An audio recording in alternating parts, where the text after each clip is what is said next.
Hey everybody, welcome back to Wartime Cafe. This is Laith Marouf from Free Palestine TV.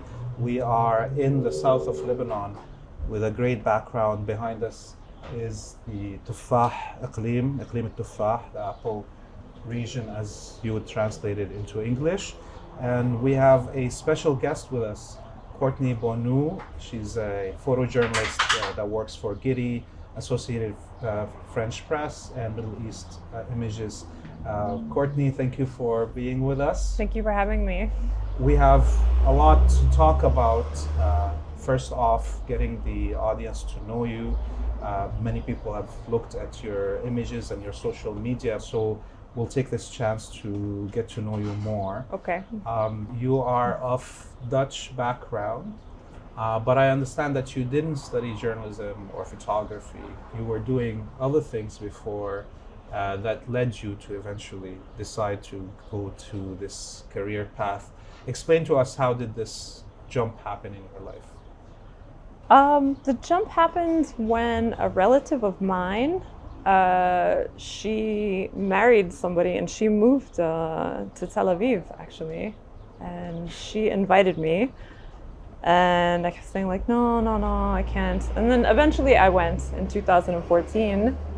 And I really wanted to see what was happening on the other side of the wall. I wanted to see it myself because I know what I've seen on the news my entire life, what I've been fed by the media, but I wanted to see it for myself. So I got a bus ticket in Al-Quds and I took the bus to Ramallah.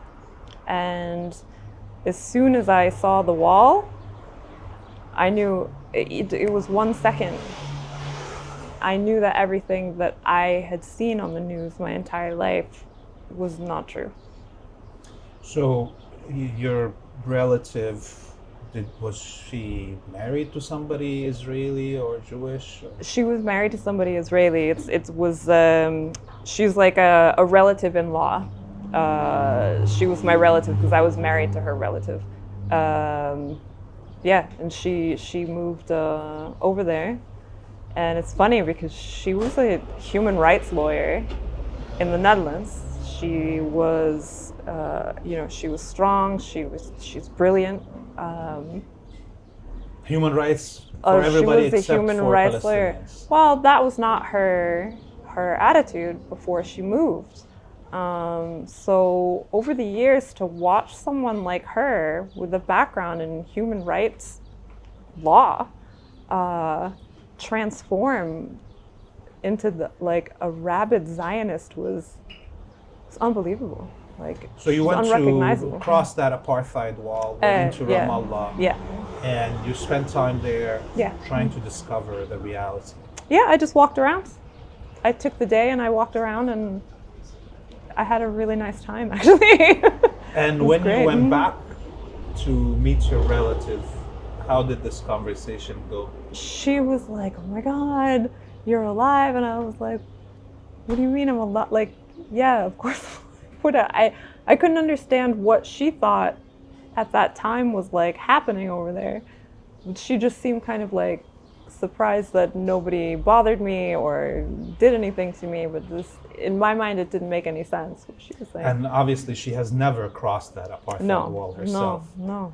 And that's, part of why a lot of people don't understand what's happening in Palestine, because the media, number one, blocks you out until you go yourself. And living in the colonial bubble of Tel Aviv, or it's almost like living in the colonial bubble of Montreal in Canada, while the indigenous Mohawk Reserve is right outside, and people don't understand what's happening to the indigenous people. Yeah. So that triggered your interest in journalism in general? It triggered my interest in doing justice and showing what's actually happening. And I thought, what skills do I have? How can I contribute to showing what's actually happening here? And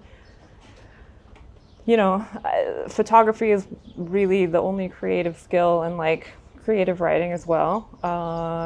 So I thought, let me see how I can help in this way.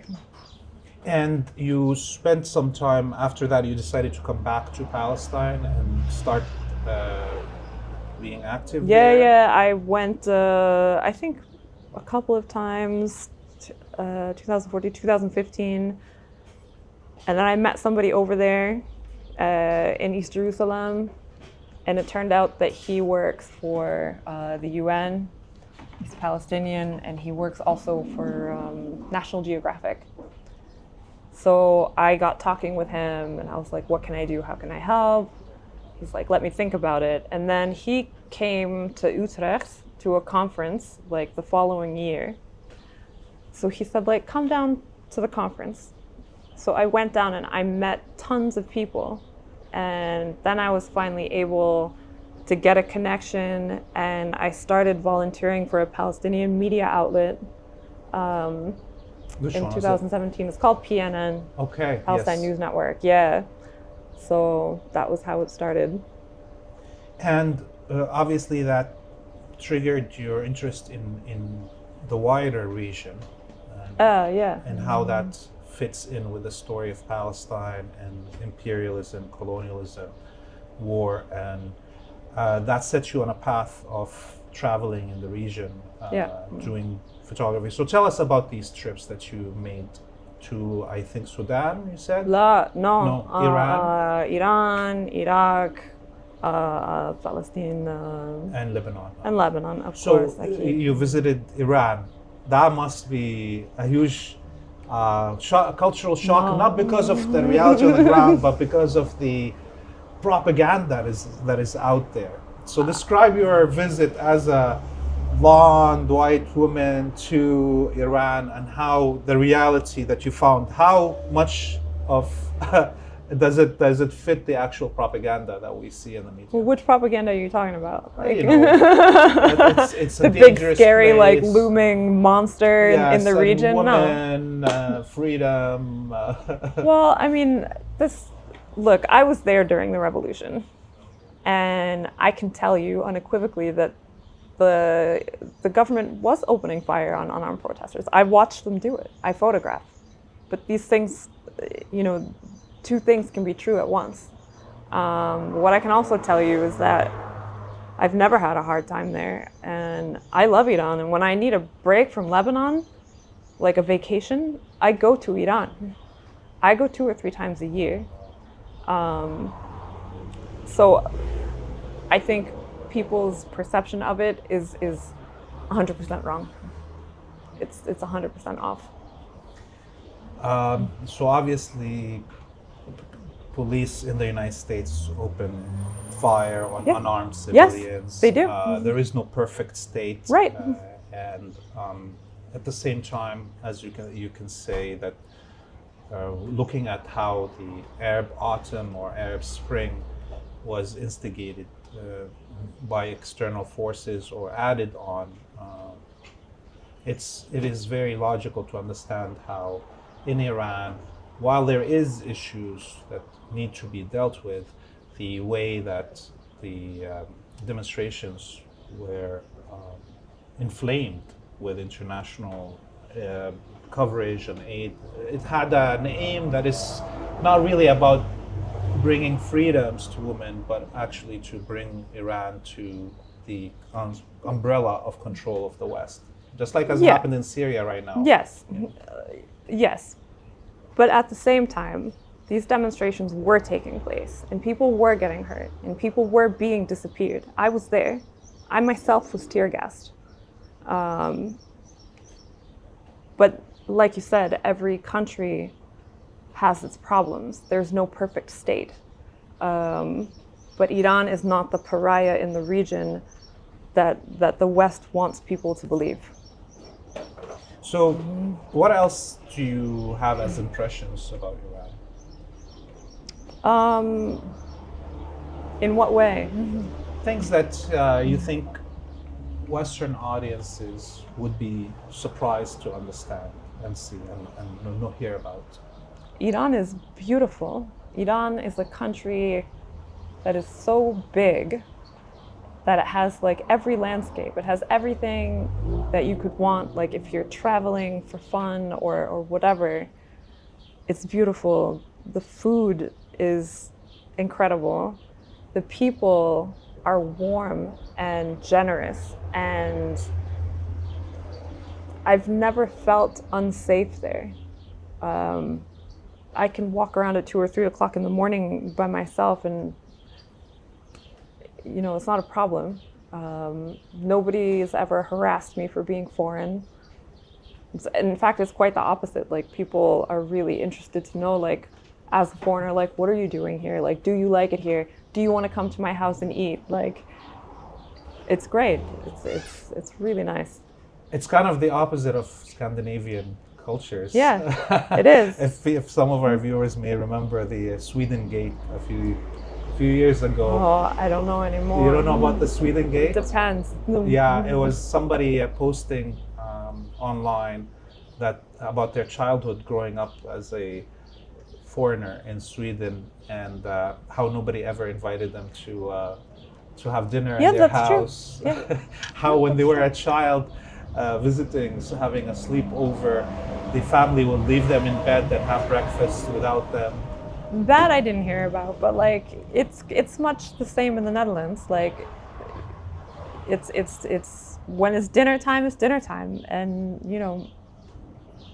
this doesn't happen at my house. Like, if my son's friends are over and it's dinner time, of course they're invited to eat, but at their houses, like, you're not. You're not. No. And this is a huge difference, obviously. There's no like sense of community.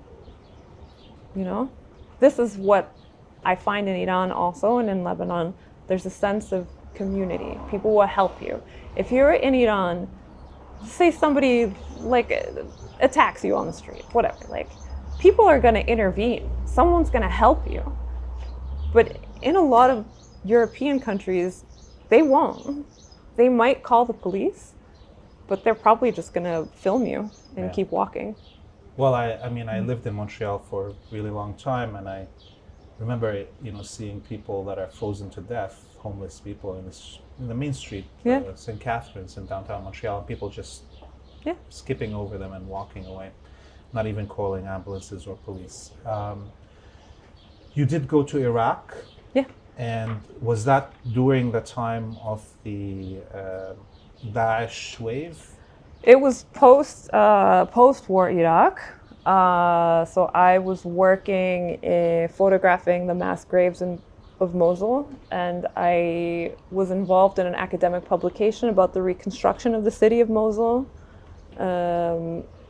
So yeah, I spent like 3 years kind of getting to know the city, and unfortunately, like, sifting through bones and going to camps and photographing, former child soldiers of Daesh and former adult soldiers of Daesh, and checking the conditions in the camps.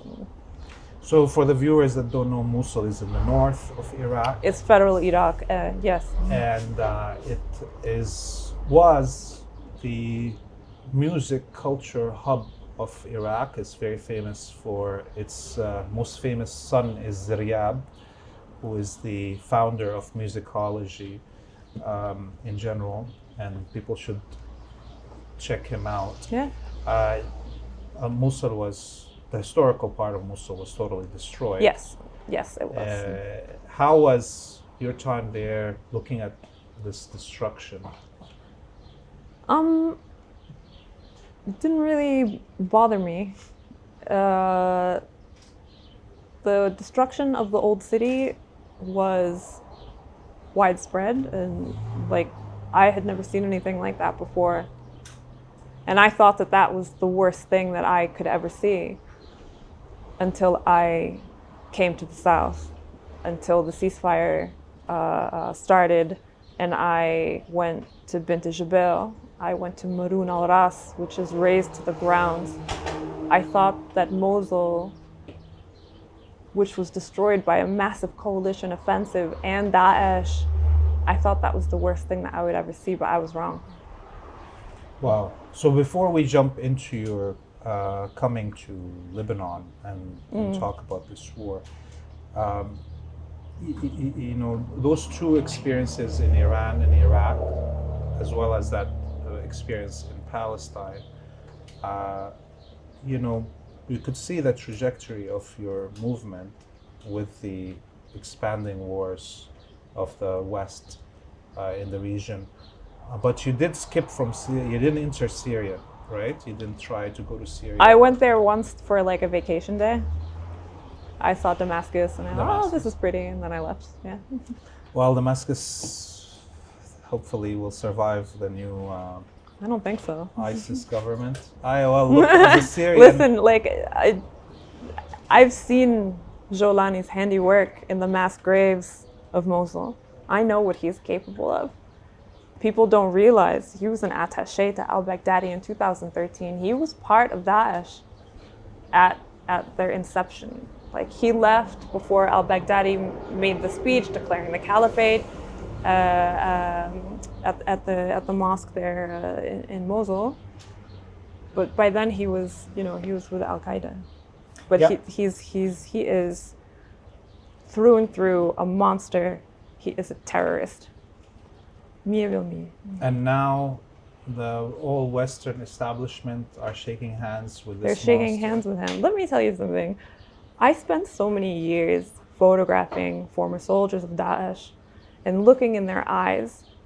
You cannot rehabilitate somebody who's committed these kinds of atrocities. These guys have nothing behind their eyes. They are a danger to themselves and they are a danger to the people around them, and so is Jolani. There is nothing behind his eyes.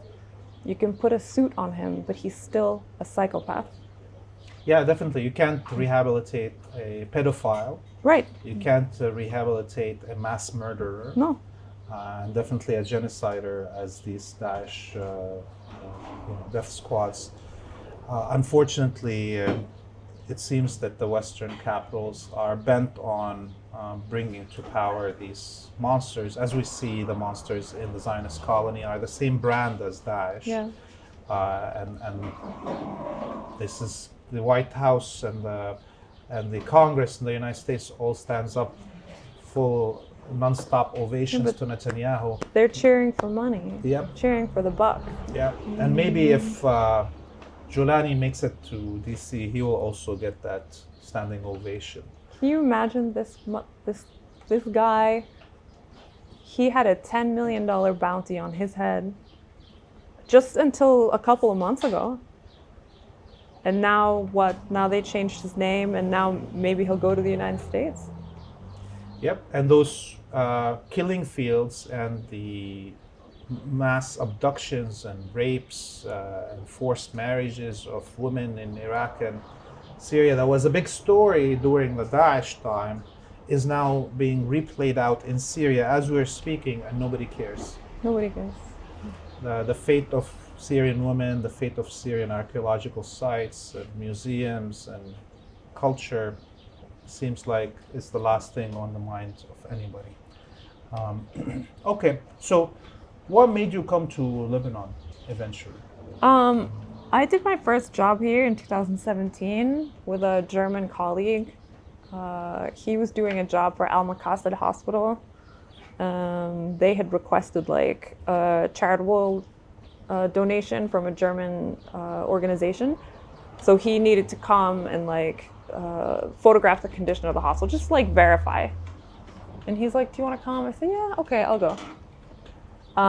So I came with him, and yeah, we went into the camps and we went around the hospital, and we kind of drove around, and there was a checkpoint out on the way to Syria, and I got into like a small argument with like somebody, I don't know, it was a weird trip, like it was whatever, it was fine. We went home, and then I think like 2 years later, I came back when the revolution started. I wanted to photograph it, so I was doing that.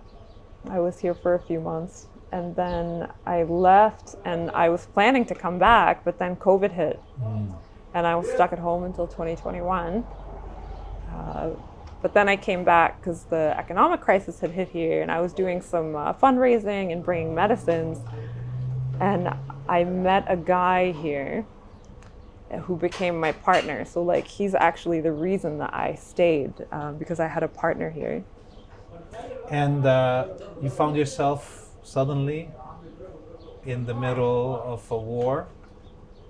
Yeah, without my partner. Like we broke up right when the war started, actually for war-related reasons. But, no, it's fine. Yeah. It's okay now. I haven't even had time to process it, to be honest, because it's like the war started, and we broke up for war-related reasons. Like Okay. he's in the Lebanese army, and yeah. And the guy decided to be anti-resistance? You know what? I'll tell you something. I'm not revealing his name, but I'm going to tell you what he said. I think it was the first couple of weeks of the war, and I was reading about Spanish mercenaries in Gaza, and I said, like, babe, these guys are making like 2,000 euros a week. And without hesitation, he said, I'd do it. And I was like, what? And he's like, oh no, I mean, like, I would do it, but I would, I'd take all the money, and I wouldn't kill anybody, and I would give it to the Palestinians. And I thought, like, you're full of shit. Like, this guy's a monster. So we didn't last long after that. Well, to talk about those mercenaries, there is definitely American, British, European, even Indian mercenaries on the ground in Gaza. We don't know how many mercenaries were on the front here, and their deaths and injuries are unaccounted for. We know the Israelis admitted that there's 15,000 bereaved families of soldiers, meaning there's 15,000 Israeli soldiers dead. Yeah. Mercenary work in Gaza means you're going to be the front line cannon fodder to protect the Jewish soldiers behind you.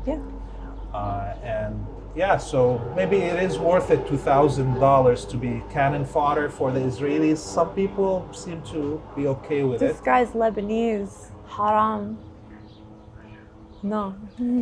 Yeah, and this is partially why the economies of countries like Syria and Lebanon are targeted, to make it that there's such enough poverty that people are willing to give up their principles to just take to money. Feed your family. Yeah. Like, some people are really desperate, and they need the money, but he didn't need the money. No.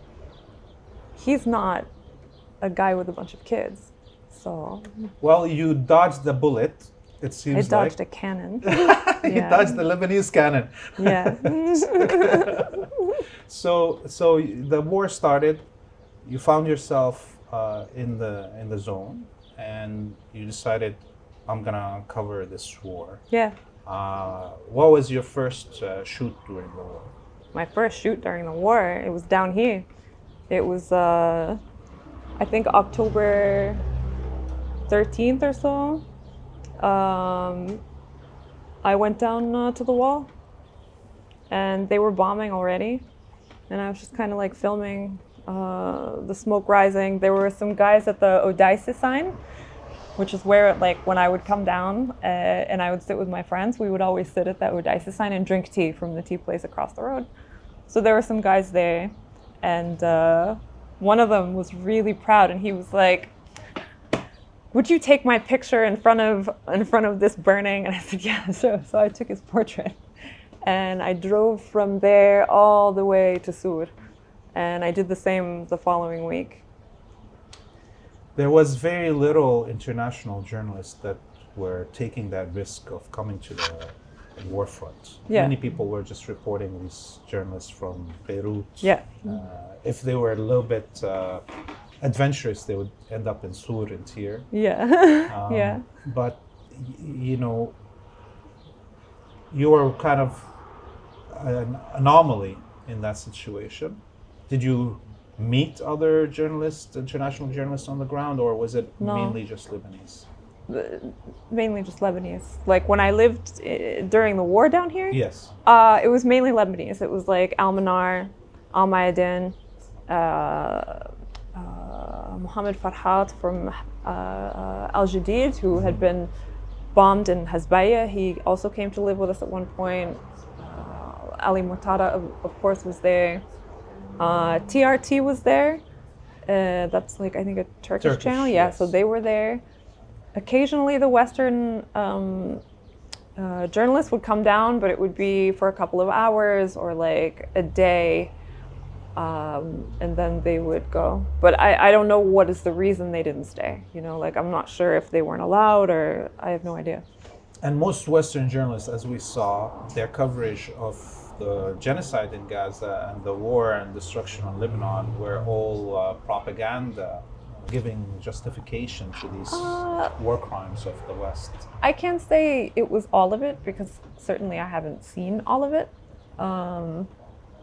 So I can't confirm that that's what I saw, but I did see a lot of my colleagues using very passive language when talking about something very, very, very serious. Like, it was disappointing.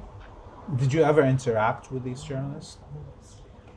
Interact in what way? Like, as friends, or their editorial positionality? No, I was in a war. Like, I was being relentlessly bombed every day. People were being killed in front of us. So my concern was not what these people were doing. I don't really give a shit, to be honest. Like, and you know, I was occupied. I was busy.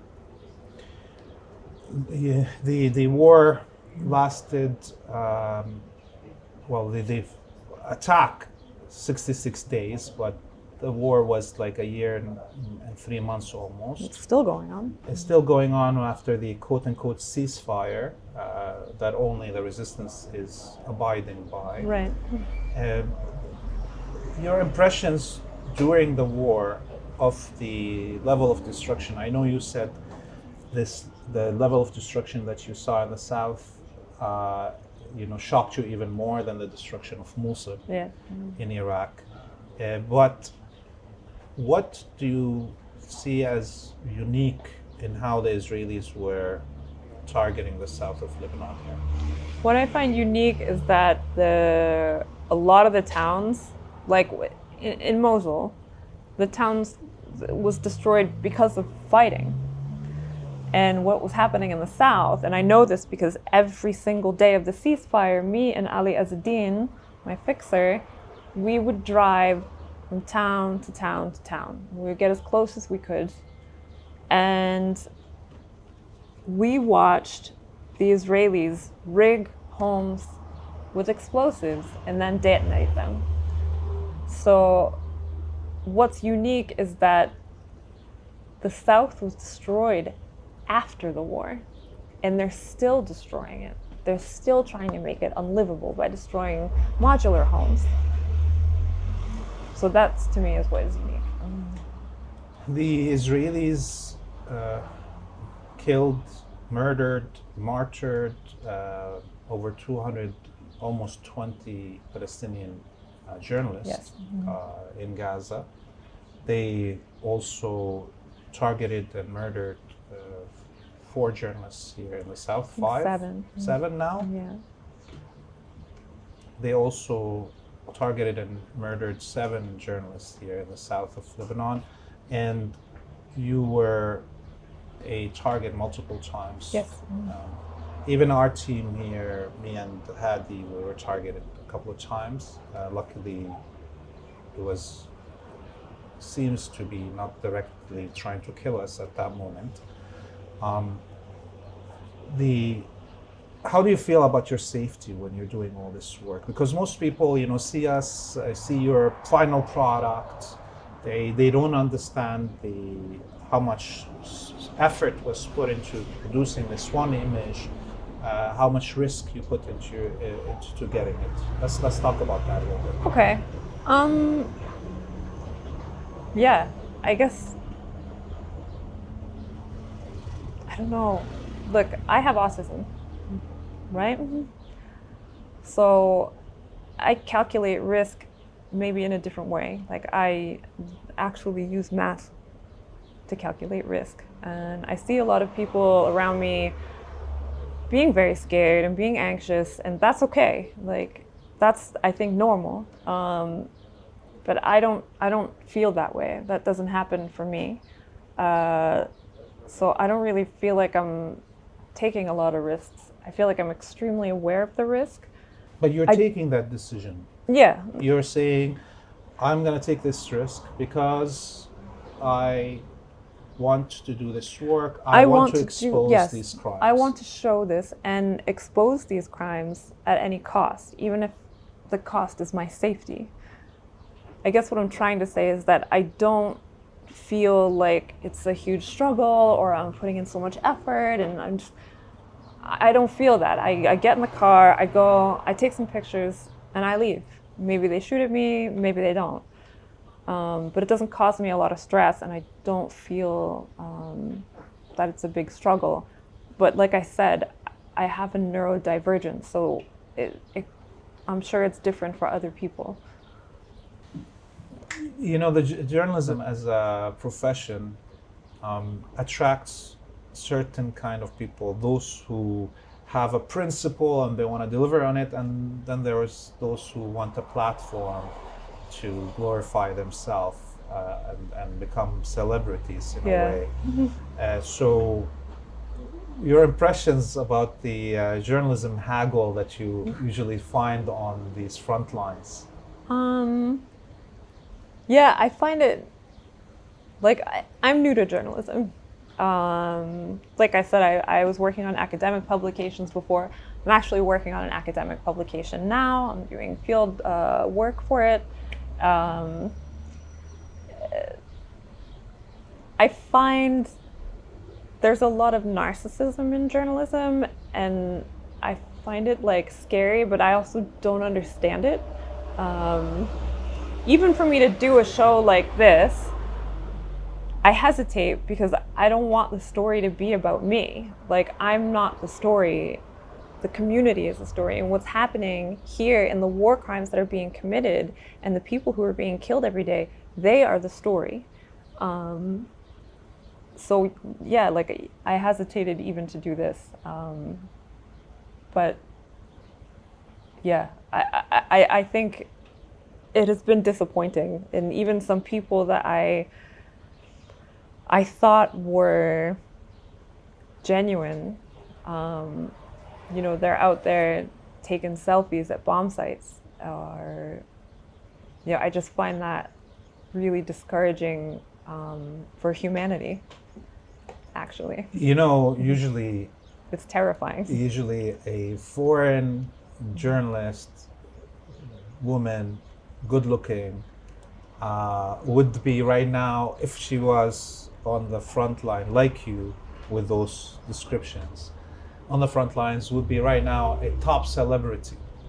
And obviously when we look at your social media feeds, there's very little about you, and it's only the pictures. There's not much personification of the product or like a branding of the product.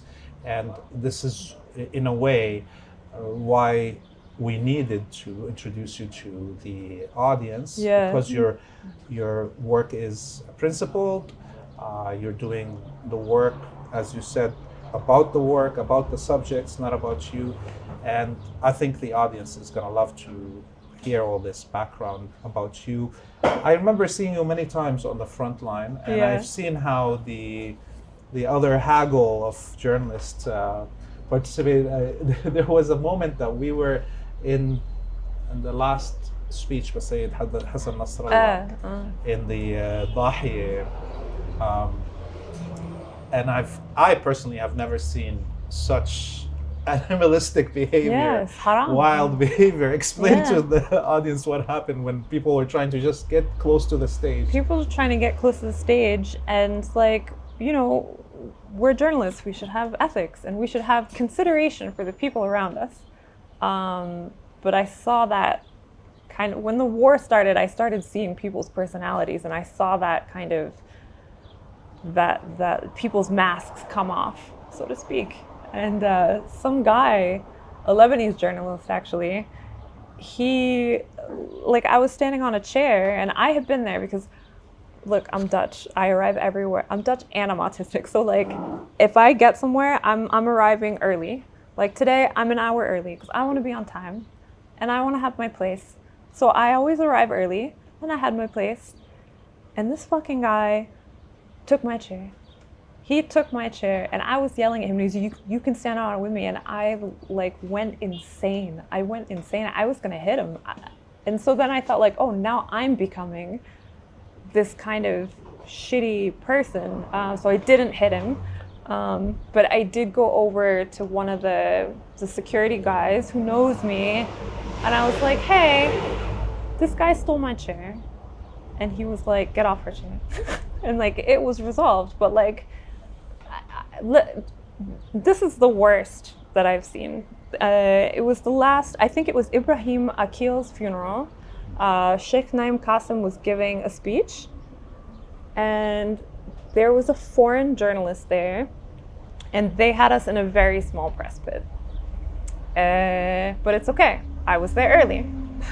Along with a couple of my other colleagues, we also arrive early because we know what's going to happen. These two guys arrived late. And one of them climbed a tree that was like kind of over the two coffins. This is embarrassing. This causes me secondhand embarrassment. And during a quiet part of the funeral, like they had given prayers and like made a speech, and there was like a moment that it was quiet. I don't know what it is or what it's called, but it was a quiet part. One of our colleagues had a broken foot, and so she was allowed to be like just outside of the press pit for her safety. So she was kneeling because that's all she could do. And she's trying to do photography, and one of these guys who came in and pushed his way to the front started screaming, and he was like, hey, you with the broken foot, get the fuck out of my shot. During a funeral, wow. During the quiet part of a funeral. And I think to myself, where is your integrity? Where is your respect for the dead, but also for this community who has allowed you to even come to this funeral? Like, this was the worst display of narcissism that I've seen. And when this person sees the show, he's gonna know that it's him that I'm talking about. Well, I watched that situation for the chair, the fight over the chair, and I just backed up, and I couldn't believe, obviously, how rude the behavior was, and I was glad that it was solved. So, you have come under danger in your journalism here. Tell us about the most dangerous position you found yourself in. The most dangerous position? Ali Azzedine and I were in an airstrike. Not like close to it, we were in it. We were in Sur, it was during the war. There was no evacuation order. And I'm sure you're aware that like in Sur there was no food, there was no stores open, there were no restaurants, but like a pizza place had opened. So I wanted to go get some food. We went out to this pizza place, and I heard so loud that it hurt my ears. So I thought, this is hitting us. And I heard the first explosion, but not the second explosion. And it turns out that they had targeted a residential building, of course, that we were standing under. And they murdered, I think, 6 people, 3 of whom were disabled. They were deaf and mute. And 2 children, one of them was autistic. Wow, and you were just in the store, right? Just happened to be there, yeah. Wow. Yeah. That was dangerous, I guess. Definitely it is dangerous. Yeah, but like, whatever, like I'm alive, it's fine. But I think the most violent part of the year for me so far has been the ceasefire. We have been fired at several times in Ait al-Shab and Mais al-Jabal. They shot at my feet. That was an interesting one because we were standing with the Lebanese army and they started shooting at us. Like, they were blocking the road to Mais with their tank, the Lebanese army. and there was a house over here, and I could see the sniper in the house. So I start photographing the sniper in the house. I have a really long lens. And they started firing like at our feet. But then they got in like a vehicle, like that stupid fucking blue, it looks like a golf cart thing that they drive in. Yeah. So they got into this vehicle. An ATV. Yeah, something like that. My big fear, there is something that I'm afraid of, and that is kidnapping. Because they have kidnapped a colleague of mine in Syria. They can shoot at me, whatever. Shoot at me all you want, and if they shoot me, like, I'm not gonna feel it, they're gonna kill me. But kidnapping, no. So when they started advancing towards us, I said to the guy in the army, like, am I safe here with you? Like, are we safe? Can they take us? And he said, maybe. So then I was like, all right, let's go. Like, I said, we're leaving now. Let's go, let's go. And like, we got video of it. So that sucked. One time we're in Taibe, and I was photographing Hotait because they were doing some illegal destruction. And a UNIFIL convoy came by, and this guy got out, and he sounded American, and he had this kind of like, hey little lady, what are you doing out here? Kind of like I don't know, this weird uncle vibe.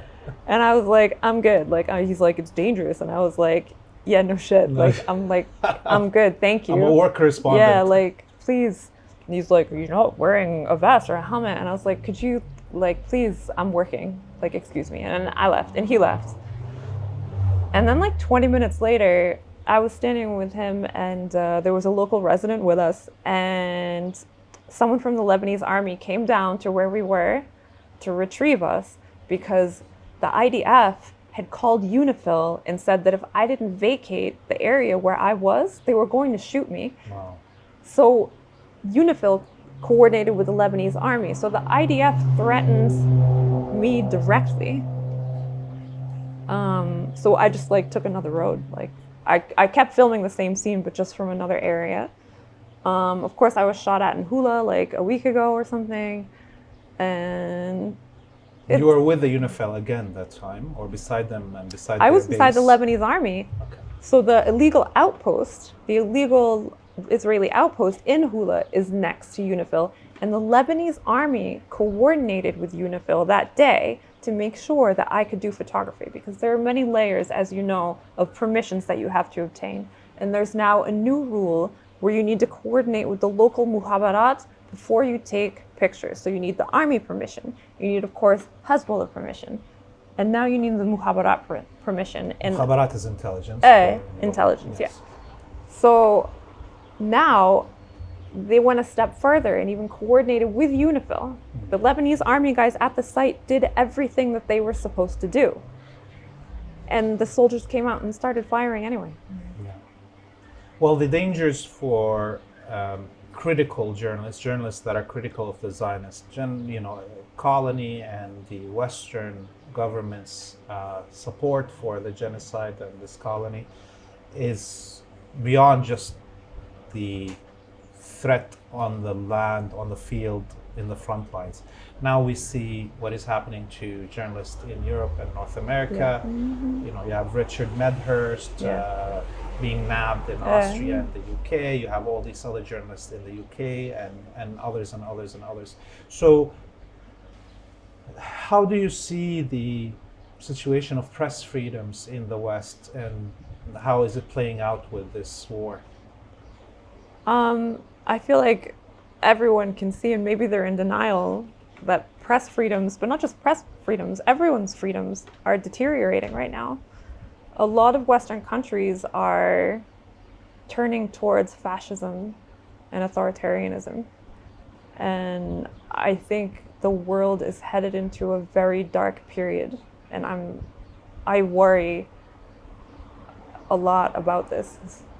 Not actively worry, but it's just like, I know that it's coming. I know that we're in the middle of it now. We're at a pivotal moment in history for the region, but also for the world. Like, so do you feel like that? You're worried going back to Europe right now, or not?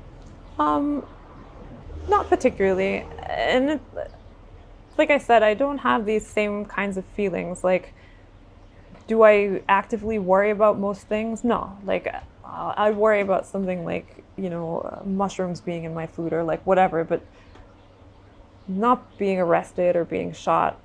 If I go home to the Netherlands and I get arrested for my work, that's fine.